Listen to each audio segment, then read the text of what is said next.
One lifetime span of a person, a human being, which is dedicated to study, to shaping up the outlook, ideology, personality.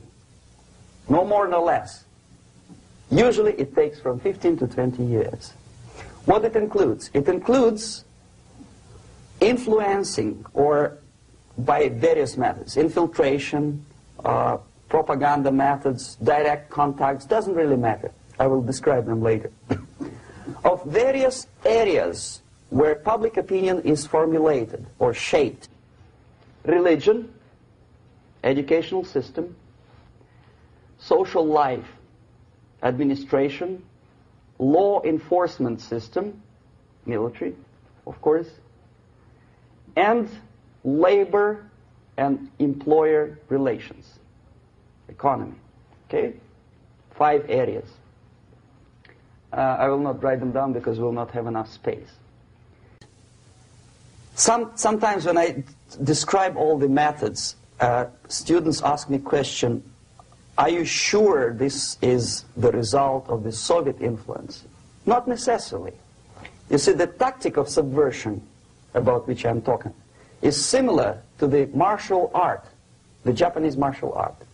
If some of you are familiar with that tactic, probably you will remember that if an enemy is bigger and heavier than yourself, it would be very painful to resist his direct strike. If a heavier person wants to strike me in the face, it would be very naive and counterproductive to stop his blow.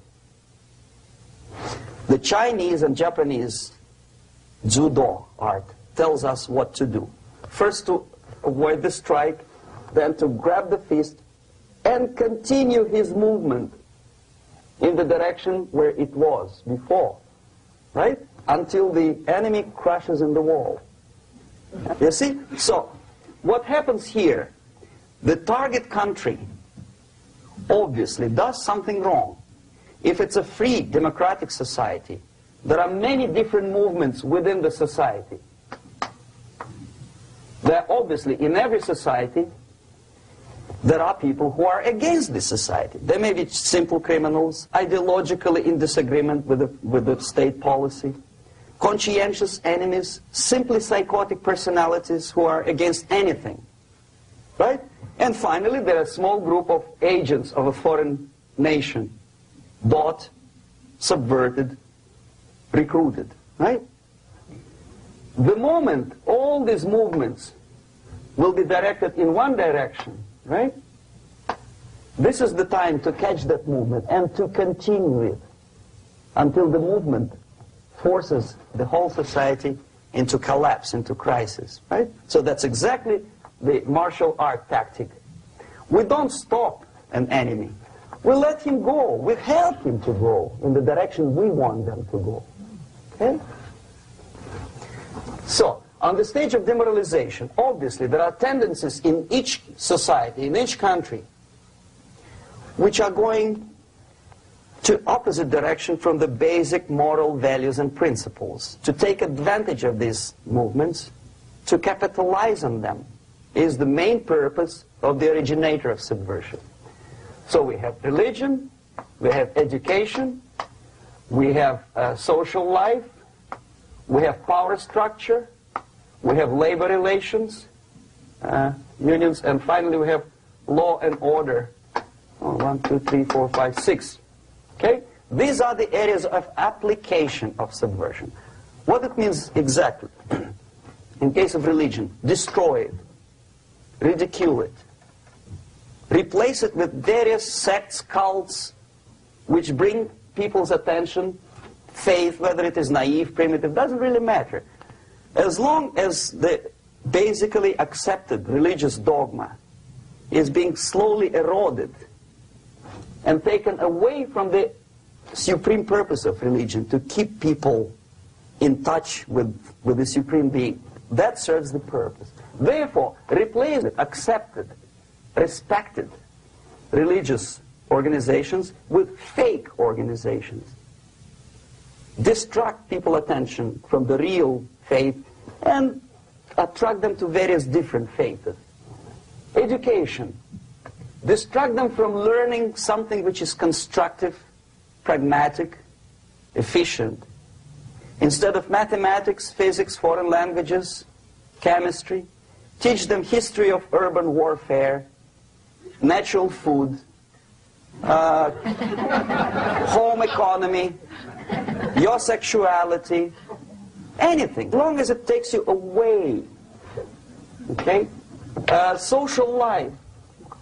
Replace traditionally established institutions and organizations with fake organizations. Take away the initiative from people. Take away the responsibility from naturally established links between individuals, group of individuals, and society at large, and replace them with artificially, bureaucratically controlled bodies. Instead of social life and friendship between neighbors, establish social workers institutions. They're people who are on payroll of whom? Society? No. Bureaucracy. The main concern of social workers is not your family, not you, not social relations between groups of people. The main concern is to get the paycheck from the government. What will be the result of their social work doesn't really matter. They can develop all kind of concepts to show to the government and to the people that they're useful. Okay, away from the natural links, power structure. Okay, the natural bodies of administration, which are traditionally either elected by people at large or appointed by elected leaders of society, are being actively substituted by artificial bodies. The bodies of people, groups of people, whom nobody elected. Never. As a matter of fact, most of the people don't like them at all, and yet they exist. One of such group is media. Who elected them? How come they have so much power? Almost monopolistic power on your mind. They can rape your mind. But who elected them? How come they have a nerve to decide what is good and what is bad for the elected by you, president, and his administration? Who the hell are they? Spiro Agnew, who was hated by the liberal left, called them a bunch of enfeebled snobs. And that's exactly what they are. They think they know. They don't. The level of mediocrity. In a big establishment like New York Times, Los Angeles Times, major television network, you don't have to be excellent journalist. You have to be exactly a mediocre journalist. That's easier to survive. There's no competition anymore. You have your good, nice income, $100,000 a year. That's it. Whether you're better or worse doesn't really matter anymore. As soon as you're smiling to the camera and do your job. That's it. No more competition. Power structure slowly is eroded by the bodies and groups of people who do not have neither qualification nor the will of people to keep them in power, and yet they do have power. Okay. Together with that, there is another process. Law enforcement, law and order organization and structure is being eroded. For the last 20, 25 years, if you see old movies and new movies, you can see that in new movies, a policeman, an officer of the United States Army looks dumb, angry, psychotic, paranoid. A criminal looks nice, kind of, well, he smokes hash and shoots the whatever drug, but basically he's a nice human being. He's creative. And he's unproductive only because society oppresses him. Whereby a general of Pentagon is always, by definition, a war maniac. A policeman is a pig, rude policeman. He abuses his power. No? A generalization like that. The hatred, the mistrust to the people who are supposed to protect you and enforce law and order. Moral relativity. The Angelo Buono process lasted 2 years in Los Angeles.